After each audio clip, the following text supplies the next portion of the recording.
So as you can see here guys, it might look a bit overwhelming, but I'll show you exactly the products that I take with me if I'm traveling quite light. So if I'm traveling light, I'll tend to take the Precision Pros. So if I'm only going away for like a few days, I'll tend to take just these with me. And these are basically designed for like shaping the beard, detailing the beard. So if I've only got a holdall, I'll tend to take this and I'll just use this to shape my beard. And also guys, for those of you that shape your beard with a cutthroat razor, because I tend to shape my beard with a cutthroat razor, I will only take the cutthroat razor if I'm going for a bit longer and I'm taking a suitcase. Reason being is because you can't take the blades on the plane with you. You can take the razor as long as there's no blade in it, but the blades have to go in a suitcase. You can't travel on the plane with the blades. Unless you can get blades when you are abroad, which you can quite easily depending where you're going. You can buy like double-edged blades and you can split them in half. And sometimes that's what I do. I'll take the cutthroat with me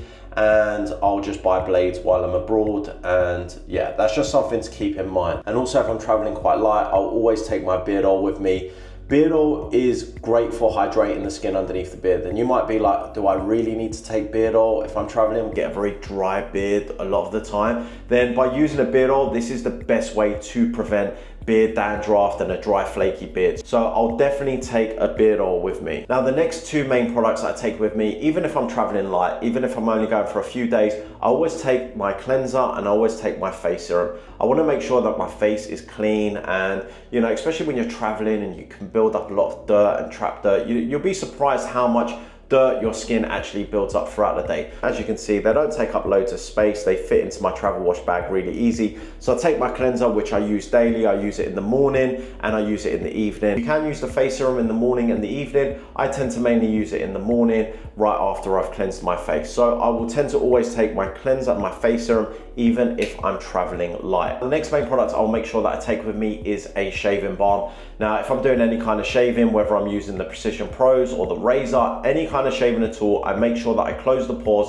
and I use a shaving balm. So I'll take a shaving balm with me. Also guys, we can't forget our fragrance. I want to make sure that I'm smelling my best. I use Aurelius, which is inspired by Ombre Nomade. It smells absolutely incredible. If you guys want to give it a try, I'll leave a link below. We also have travel sizes, which are 5ml, and that's usually what I tend to take with me when I'm traveling. Of course, I will always make sure that I take my hairstyling product. Now, depending on what style I'm going for at the time, at the moment, it's kind of short, medium sort of length. I tend to change it up throughout the year. You know, depending on what hairstyle I'm going for will depend on the product that I'm using. So at the moment, I'm using the dry matte clay, which is great for, you know, short to medium length type of hair. And it just gives a lot more texture in the hair, gives a bit more volume. Sometimes I like to wear it going back. I'll use like a molding paste and a salt spray. I always make sure I take a hairstyling product with me, because there's nothing worse than going into the supermarket and buying a terrible hair product that just doesn't do the job. If I'm going away somewhere longer than a week, I'll make sure that I take my beard blend masters with me so that I can make sure that I can reduce the length of my beard so it's looking good. And also guys, I will take the cutthroat razor and I will also take a shaving gel. Wherever the cutthroat razor goes, the shaving gel goes with me. I want to make sure that I'm preventing razor burn. I don't want to get any kind of shaving irritation, so I make sure I always take the shaving gel with me guys.